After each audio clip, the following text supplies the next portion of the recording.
Olá a todos vocês, sejam todos bem-vindos, a mais uma análise de conjuntura, aqui com o professor Fabiano Kenshi, para tratar nessa semana sobre o tema da intolerância que saiu do armário aqui no Brasil, e que está bastante presente nessas manifestações recentes, exigindo o fim do isolamento social como forma de conter o coronavírus, e também das manifestações pedindo a volta da ditadura militar.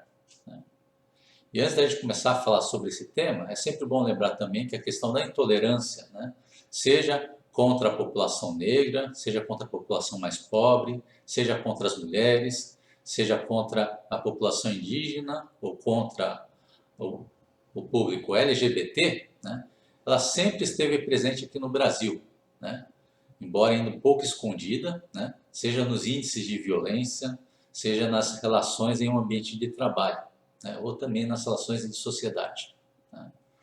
Mas a questão é que as vozes da intolerância conseguiram ganhar uma voz agora mais ativa nas ruas, a partir nos últimos anos aqui no Brasil. Um dos fatores que levaram a isso seria a questão da internet, que começou a permitir as manifestações de ódio de forma anônima, mas também ela começou a ganhar força durante as manifestações a favor do impeachment de Dilma Rousseff, nos anos de 2015 e 2016. Período que tinha uma parcela dos manifestantes pró-impeachment, que embora não fosse a grande maioria desses manifestantes, mas era uma parcela considerável, e com uma voz muito agressiva, e de intolerância, como pode ser visto nessas próximas cenas.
Olha pra mim, não fica aqui.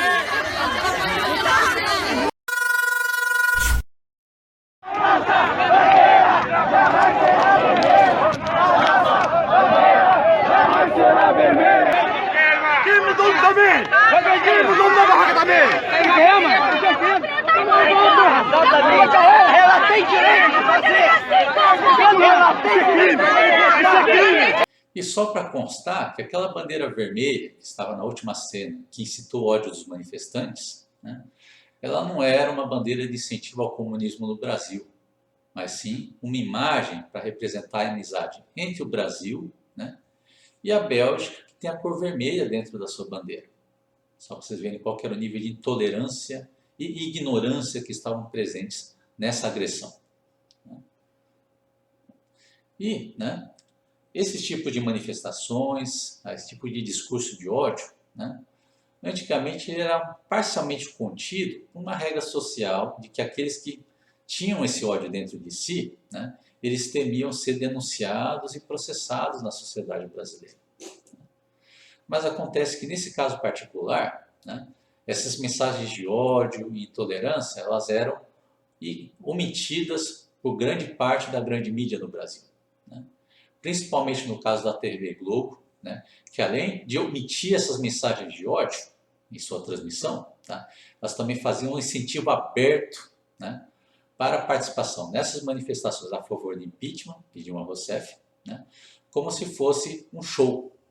1.000 pessoas participam do protesto.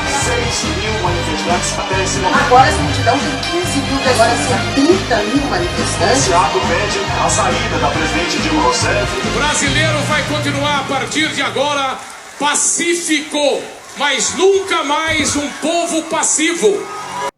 E assim que acaba aparecendo algo parecido com um acordo informal, né, entre essa parcela dos manifestantes e a TV Globo, né, onde eles podem gritar abertamente toda a sua intolerância e todo o seu ódio, né, que eles eram acobertados na transmissão da TV Globo, né.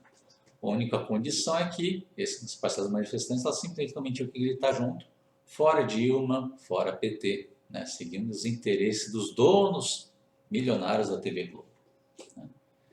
Bom, e essa é uma questão importante, porque é uma questão que, se for pensar no ponto de vista desses manifestantes, né, que foram lá gritar o seu ódio, né, intolerância, tanto contra os negros, contra os nordestinos, contra as mulheres, né, tá certo? E quando chegavam em casa, né, além de perceberem que o crime deles não foram denunciados, né, na TV Globo, né, eles ainda eram chamados de cidadãos de bem, né, certo? E isso que acaba sendo um fator, né, muito importante, né, que acaba incentivando, né, de forma contundente o crescimento da intolerância e do fascismo aqui no Brasil. Algo que acaba reaparecendo, por exemplo, nas eleições de 2018, né, onde esses manifestantes do ódio e da intolerância, né, eles ganham sua imagem e semelhança dentro de Jair Bolsonaro. Eu sou favorável à tortura, tu sabe disso.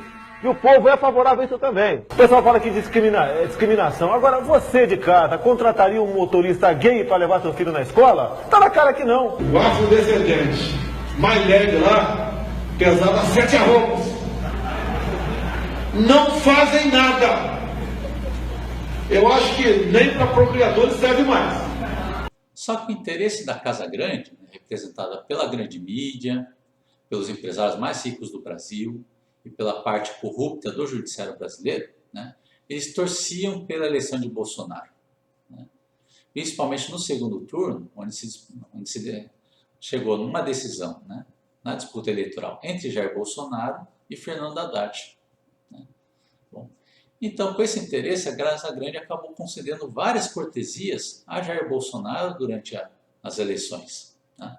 Um exemplo, por exemplo, bem claro é, por exemplo, nos debates eleitorais do segundo turno, tá? Onde Bolsonaro fugiu de todos os debates presidenciais nesse turno das eleições, né? E se seguisse um programa normal de eleição, tá, era para o canal de TV mostrar, né, tá certo, continuar transmitindo o debate, tá, fazendo entrevista com o único candidato que apareceu, tá, e mostrando a cadeira vazia do candidato que fugiu, que seria o Jair Bolsonaro. Só que aí a TV Globo, para esconder que Bolsonaro fugiu do debate, ela simplesmente resolve cancelar o debate inteiro, tá? Uma cortesia que nunca foi dada antes a qualquer candidato à presidência no Brasil. Uma cortesia que foi repetida também no Tribunal Superior Eleitoral, que é no episódio que Bolsonaro vai em uma entrevista de TV e espalha a mentira, né, do kit gay, né, falando que tinha um kit gay sendo distribuído nas escolas brasileiras, né, e mostrava como exemplo um livro que seria parte desse kit gay, né. Só que era mentira, porque o livro que ele apresentou, por exemplo, ele nem estava na lista dos livros distribuídos pelo Ministério da Educação nas escolas brasileiras.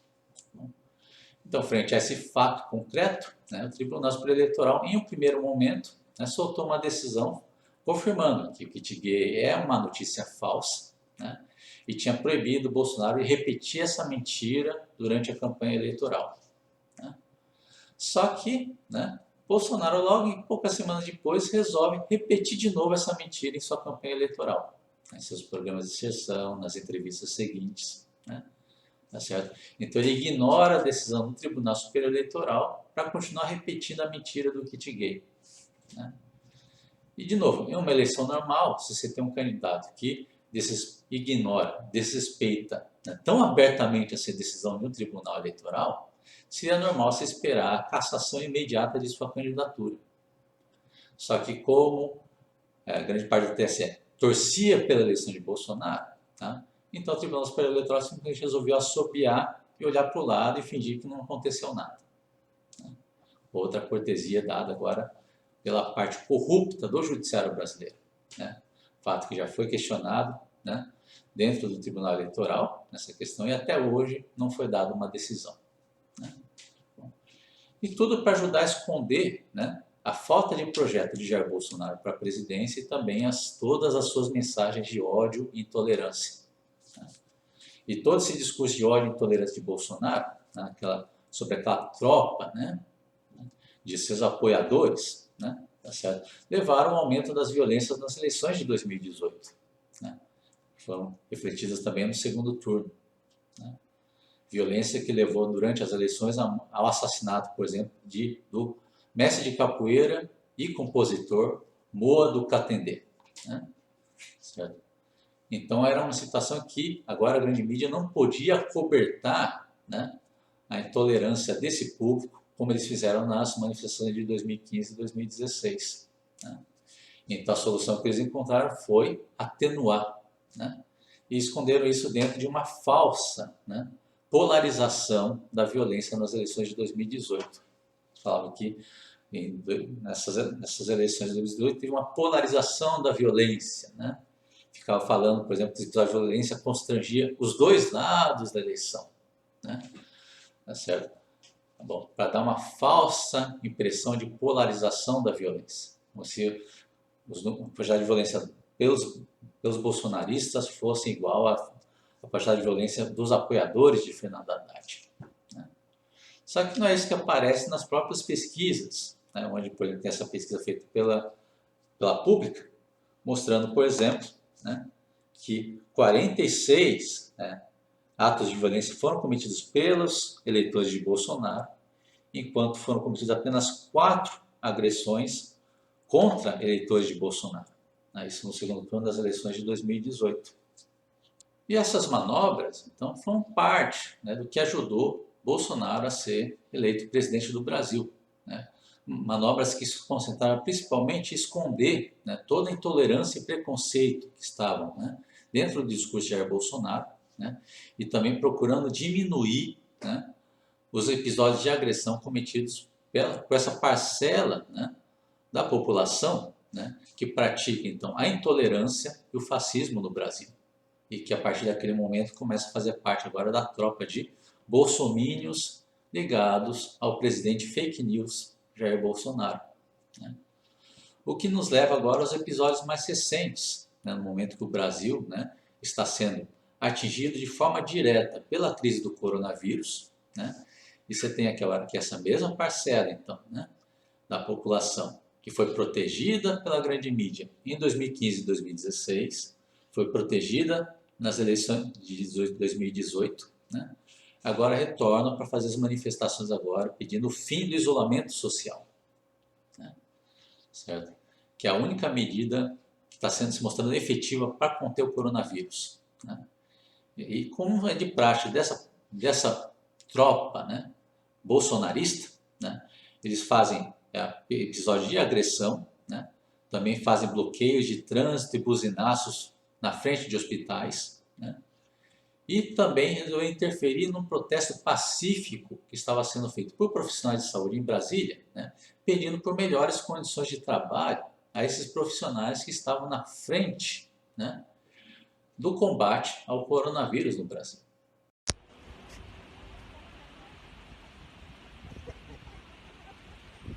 A imagem aos profissionais da saúde que no 1º de maio resolveram homenagear as vítimas da Covid-19 no Brasil, principalmente os profissionais que estão na linha de frente e que cotidianamente sofrem com a falta de equipamentos de proteção individual, sofrem com as condições de trabalho que nessas condições de pandemia pioraram. Então a gente pede mais compromisso do governo federal, dos governos estaduais, para que a gente possa fazer o enfrentamento à pandemia. E isso aqui também é um grito da luta, representando o 1º de maio dos trabalhadores, para que a gente possa ter melhores condições de trabalho.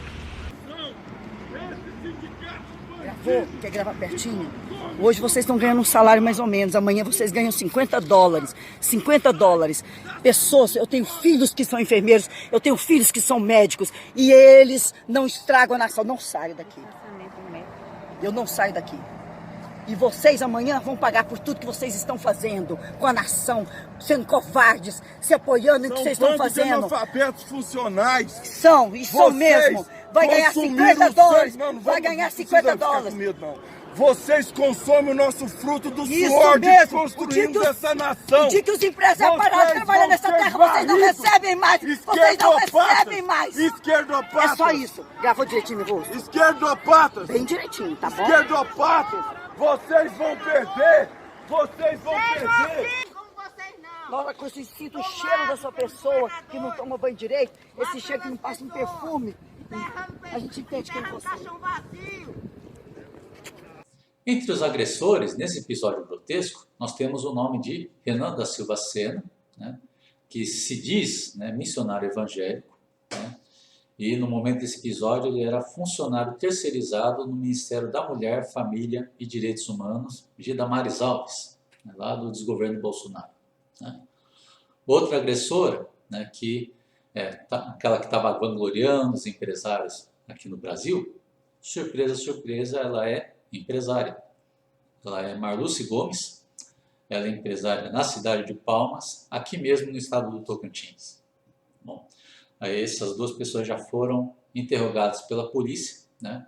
E fica a torcida que dessa vez, pelo menos, o judiciário brasileiro não se omita e vá para os passos de fazer indiciamento e o processo desses dois personagens. Mas as agressões, né, dessa tropa bolsonarista seguem também, né, os ditos de seu líder, né, Jair Bolsonaro. Né?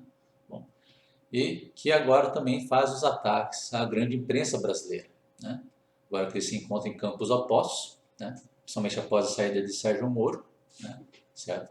Aí Bolsonaro começa a fazer ataques então, aos grandes veículos como TV Globo, né, Estado de São Paulo, Folha de São Paulo. Não pode ser, por exemplo, sendo visto, por exemplo, nesse momento, né, em que ele é, né, questionado sobre interferência, sobre a questão da interferência na Polícia Federal, né, ele fica lá mandando jornalistas calarem a boca. Eu estou tendo influência sobre a Polícia Federal? Eu estou tendo influência? Louco! Isso é uma patifaria! É uma patifaria! Folha, cala a boca, não perguntei nada! O senhor pediu uma troca, presidente! Tornou patife e mentiroso! O senhor pediu a troca, presidente! Cala a boca! E é claro que essas atitudes, né, do presidente fake news Jair Bolsonaro acabam também incentivando, né, as tropas bolsonaristas a aumentarem suas agressões contra jornalistas no Brasil. Né? Coisa que acaba acontecendo, por exemplo, no último domingo, quando um grupo, né, desses fascistas agridem, né, em Brasília, né, é um grupo de jornalistas, entre eles também um fotógrafo do jornal Estado de São Paulo. Né? Para mostrar como o mundo dá voltas, em que agora você tem então aqui essas tropas, né, fascistas, né, do bolsonarismo, agora começa a atacar os grandes veículos de imprensa e também começa a atacar o judiciário brasileiro, exigindo o fechamento do STF, né? Que são justamente aquelas instituições que ajudaram a cobertar eles lá em 2015, 2016 e nas eleições de 2018. Né? Bom, coisa que não me leva, por exemplo, a relembrar uma tira feita por Laerte anos atrás, que acaba sendo muito profético para esse momento aqui na história do Brasil, né? Que é uma tira que começa, né, no primeiro momento, né, que mostra lá o grupo que seria representando a elite, né, aqui no Brasil, né, que incentiva lá o cão raivoso, né, a atacar os petistas, né, onde esse cão raivoso seria a representação dessa horda, né, de fascistas. Né, e quando começa a atacar os petistas, começam a dar risadas. Bom, em um segundo momento, né, eles dão a segunda ordem, aproveita e vai lá atacar os professores. Né? E lá o cachorro raivoso obedece e começa a atacar os professores. Né? É aí que eles começam a notar que o cachorro raivoso, por conta própria, também começa a atacar os artistas. Né? Leva no terceiro momento da tira que eles começam a perceber que também começam a atacar as feministas, né? Os LGBTs, os índios e os quilombolas. Né? E aí que eles começam a pensar e falam, puxa, acho que é melhor chamar ele de volta, né? E na hora que eles chamam o cachorro de volta, né? Chega no último momento da tira, né? Que o cachorro volta em um tamanho muito maior do que eles podem controlar, né? Que é esse momento que estamos vendo, um momento com essas hordas fascistas agora começando a atacar os grandes veículos de imprensa, tá? E o STF, né? Começando a atacar a nata lá do Judiciário Brasileiro, né? Bom, e é por isso que só nesse momento agora que essas instituições começam também a ir em direção também a pedir o fora Bolsonaro, né? Algo que a sociedade já estava pedindo há mais de um mês atrás, no início da crise do coronavírus, né? Bom, o movimento tardio, se juntando agora, né? Esse movimento de fora Bolsonaro quanto antes, né? Tá certo? Bom, e eles só fazem esse movimento agora que a democracia está por um fio, né? Com esses ataques, né? Às instituições, né?